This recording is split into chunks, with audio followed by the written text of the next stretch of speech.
नमस्ते, मैं हूं सुरेश कुमार इकलवे और आप देख रहे हैं हिंदुस्तान न्यूज एंड टिप्स। एक एक करके सभी मित्र देश मदरसा मुल्क का साथ छोड़ते जा रहे हैं। जब से पाकिस्तान में आर्थिक संकट गहराया है, उसके मददगार देशों को अपने कर्ज और निवेश की चिंता सताने लगी है। सऊदी अरब, संयुक्त अरब अमीरात के साथ ही तुर्की ने भी मदरसा मुल्क से किनारा कर लिया है। लेकिन जिस चीन के लिए मदरसा पैदाइश तहमंद फाड़कर हवा में उड़ा देती थी, अब वह चीन भी दुलत्ती मार गया है। इस बुरे हालात में पाकिस्तान को चीन से मदद नहीं मिल पा रही है। शहबाज शरीफ सरकार की बहुत मिन्नतों के बाद भी चीन ने मदरसा मुल्क की मदद का कोई आश्वासन नहीं दिया है। अब स्टेट बैंक को पाकिस्तान ने एक ऐसा बयान दिया है जिसने मदरसा मुल्क की चिंताएं बढ़ा दी है। केंद्रीय बैंक की ओर से कहा गया है कि अगले 5 दिनों में पाकिस्तान को $3 अरब का विदेशी कर्ज अदा करना है, जबकि उसके खजाने में महज $4 अरब ही बचे हैं। खास बात यह है कि इसमें चीन का हिस्सा भी शामिल है। पिछले हफ्ते ही पाकिस्तान ने चीनी बैंकों को $500 मिलियन का भुगतान किया है। यह रकम उस वक्त अदा की गई है जब मदरसा मुल्क एक एक पाई को तरस रहा है। यही नहीं, अगले 24 घंटे में $350 मिलियन की अदायगी भी चीनी बैंकों को करनी है। चीन ने साफ कर दिया है कि उसकी तरफ से कोई रियायत नहीं दी जाएगी, यानी यह पेमेंट करने के बाद पाकिस्तान का विदेशी मुद्रा भंडार लगभग खत्म होने के कगार पर पहुंच जाएगा। मजे की बात यह है कि कोई नई मदद पाने की जानकारी भी पाकिस्तान को नहीं मिली है। कुल मिलाकर स्थिति कोर्ट में खाद जैसी हो गई है। अब ये क्या हुआ है कि जी थोड़ी देर पहले आईएमएफ के साथ मुलाकात खत्म हुई है, वर्चुअल मीटिंग थी। इसाक डार साहब कतर से मेरे ख्याल से वापस आ गए हैं, लेकिन मेरी इतला के मुताबिक कतर में कोई ब्रेक थ्रू नहीं हुआ। कतर वो इसलिए गए थे कि 2 प्लांट्स जो बंद हैं उनको कतर खरीद ले और पैसे दे दे। ये बात हम पहले भी कह चुके हैं कि 2 प्लांट्स के वाले से बात हो रही थी प्राइवेटाइज, लेकिन वो बात शायद नहीं हुई आगे, वरना फौरी तौर पर पैसा हमारे पास आ जाता। अच्छा, आईएमएफ के साथ जो मीटिंग हुई है ये स्टाफ लेवल मीटिंग है, स्टाफ लेवल वर्चुअल मीटिंग है। और स्टाफ लेवल वर्चुअल मीटिंग होने के बाद फिर एक मेमोरेंडम कोई होता है, मतलब economic finance, memorandum of economical financial करके ऐसे कोई उसका नाम, वो मेमोरेंडम हर साइन होता है, वो उसी का हिस्सा होता है स्टाफ लेवल मीटिंग के। और उसके बाद फिर वो जाता है बोर्ड के पास, फिर बोर्ड का इजलास होता है। तो मैंने भी इनसे पूछा है वजारत खजाना से, मैंने कहा जी क्या इसमें एलामिया को जारी होगा? उन्होंने कहा एलामिया तो ज़ाहिर मीटिंग पब्लिक है तो मीटिंग में उसका जारी होगा, और फिर उसके बाद ये देखा जाएगा कि बोर्ड का इजलास कब होता है, उसके बाद फिर पैसा आएगा। लेकिन उससे पहले जो है वो वजीर आजम साहब ने आज, शहबाज शरीफ साहब जो हैं, उन्होंने ये कहा कि हमें कड़वा घूंट पीना पड़ेगा और हमें अपनी सियासत को मुकम्मल तौर पे कुर्बान करना पड़ेगा। रियासत को हम बचाने जा रहे हैं और आईएमएफ की शराइत जो है वो हम मानने जा रहे हैं सारी की सारी। हाँ। अच्छा, आईएमएफ की शराइत जो है वो मानने तो जा रहे हैं, लेकिन मसला ये है कि मानने के बाद वो बोर्ड तैयार होता है कि नहीं होता, क्योंकि 2 सूबाई हुकूमतें टूट गई हैं।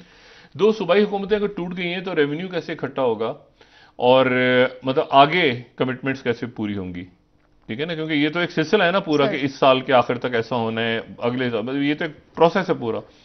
तो वो शराइत कैसे पूरी होंगी और क्या सारा का सारा बोझ गरीबों पे डाल दिया जाएगा क्योंकि रेवेन्यू तो इकट्ठा ही नहीं हुआ? तो वो मामला जो है वो सारा अभी देखते हैं कि ये कल से जैसे कि उनकी एक शर्त जो थी वो ये कि फौरी तौर पे 200 अरब के टैक्सी लगा दिए जाएं। तो 200 अरब रुपए के टैक्सी लगाने पे भी मान गए हैं। फिर उसके बाद उन्होंने कहा कि बिजली की कीमतें बढ़ा दी जाएं, उस पर भी मान गए हैं।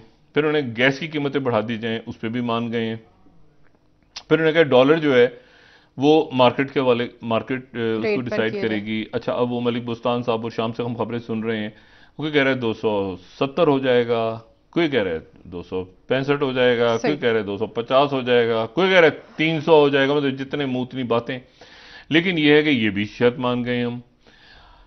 मतलब है कि दौड़ करके जो है ना इतना ये पहले से करते और इसको किस्तों टोटों के अंदर एक आगे लेके चलते तो कोशिश की होगी। मैं ये नहीं कह रहा कोई, लेकिन वो जो था ना कि आंखों में आंखें डालेंगे, असेसमेंट्स होती है ना आपकी कि यार ये मुल्क कैसे करेगा, ये वो उधर से लेके। अच्छा, फिर इस हफ्ते क्या हुआ देखें, हमारे पास आखिरी जो फिगर्स आई थी वो 4.6 थी, 4.6 बिलियन जो 6 जनवरी की थी।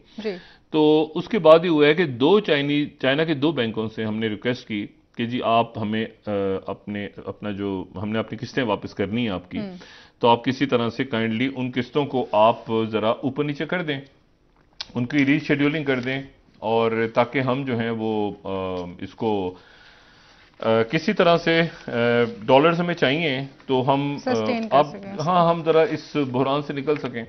लेकिन हम जो हमारी हुकूमत है वो चाइना को भी कन्विंस करने में फेल हो गई, और उसके नतीजे में ये हुआ कि $500 मिलियन हमने दिए हैं वीकेंड पे उनको, ठीक है, और फिर उसके बाद हमने और इस वीकेंड तक इसी हफ्ते में हमने मज़ीद उनको जो है वो पैसे वापस करने हैं।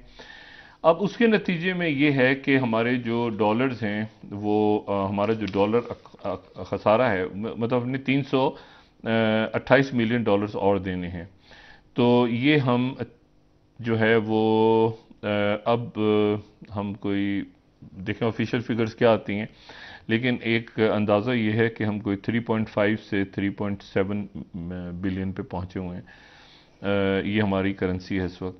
हमारे पास ज़र मुबादला के जो ज़खायर हैं, और यानी कोई 3.5, क्योंकि चाइना से अगर हम चाइना को कन्विंस कर देते तो ये हमारे पैसे जो हैं हम उनको ये किस्तें ना देते। एक किस्त हमने दे दी है वीकेंड पे, और एक जो किस्त है वो हमने मतलब वापस करनी है, ठीक है, अच्छा उनको, और ये हमने देने हैं अगले 24 घंटों में। तो उसके बाद हमारे जो ज़खायर हैं वो कम हो जाएंगे। अच्छा देखना है कि कहाँ तक 4 अरब से कितना कम होते हैं। 4.1 तो हो गए हैं, अब 4.1 से और कितना कम होते हैं ये चाइना को कन्विंस कर सकते थे मेरा ख्याल है, अगर आई डोंट नो कि किस तरह से बात उनसे हमने की है और उसके बाद क्या सिचुएशन क्रिएट होती है। एक बात तो ये हो गई। दूसरी जो बात है वो ये है कि 9 और 10 हज़ार के दरमियान कंटेनर्स फंसे हुए हैं इस वक्त बंदरगाह पे, और बंदरगाह से पे जो कंटेनर्स हैं उसके लिए हमें फौरी तौर पे कैश चाहिए। बहुत बड़ी तादाद में नुकसान हो गया, और उन कंटेनर्स में गंदम, दालें, ये सारी चीज़ें हम बाहर से मंगवा रहे हैं। गंदम, दालें, खाद, कपास, प्याज, टमाटर, इसमें जो हैं वो कागज़, बिजली के बल्ब और बुनियादी अशिया, दवाइयाँ। अच्छा, दवाइयों में जब हम बात कर रहे हैं ना, तो उसमें हम कल भी मैंने बात की थी, वेंटिलेटर्स ख़राब अगर हो जाते हैं तो उनके पुर्जे, उसमें कैनुला, सूचर्स, जिसको हम टांके कहते हैं ख़ास, और वो मुख्तलिफ नंबर्स के हैं, तो उसमें बहुत मतलब बहुत छोटा साइज़ भी जिससे आप कार्डिक सर्जरी करते हैं, न्यूरो सर्जरी करते हैं, ये सारा बाहर से आ रहा है। और एनेस्थीसिया, बेहोशी की दवा, अद्वियात, और ये सारे, तो वो जो फार्मास्यूटिकल कंपनीज़ हैं वो कह रही हैं कि जी हमारा जो सामान है वो भी ख़राब हो रहा है कंटेनर्स में। अच्छा, कंटेनर चूँकि बहुत ज़्यादा खड़े हो गए हैं वहाँ पे बहुत बड़ी तादाद में, तो खुदा न खास्ता कोई ऐसे मामलात पे फिर कोई ख़राबी, कोई और वाक़यात भी देखें ना। कल जो हुआ, आज खुर्रम दस्तगीर साहब ने कहा कि जी बिजली बहाल हो गई, लेकिन बिजली बहाल नहीं हुई, और मतलब मुल्क में उन्होंने कहा कि इसके ऊपर एक तहकीकाती कमेटी उन्होंने बनाई है कि इसकी वजह क्या है अभी तक पता नहीं चली। और उसमें उन्होंने कहा, कल जो हमने बात की थी कि फर्नेस ऑयल तो भी है। अच्छा, और सरकारी तौर पे बताया गया है आज कि हमारे पास 18 दिन का है। ये बात जी पेट्रोलियम, लेकिन हमारे पास वैसे जो फरूख सलीम साहब बता गए थे उस दिन वो 14 दिन का बता के गए थे। आज कहा गया कि नहीं, हमारे पास 18 दिन का सरकारी तौर पे कहा गया, लेकिन गैर सरकारी तौर पे बताया जा रहा है कि वो 12 दिन का या 8 दिन, वो उसमें मैं गैर सरकारी भी जा ही नहीं रहा। मैं तो कह रहा हूँ कि सरकारी तौर पे भी 18 दिन है। उसके बाद ऑयल आपका ख़त्म हो जाएगा। अच्छा, फिर उसमें जो इशू है दूसरा वो ये है कि ये पैसे कब आएंगे हमारे पास, ये हम नहीं जानते।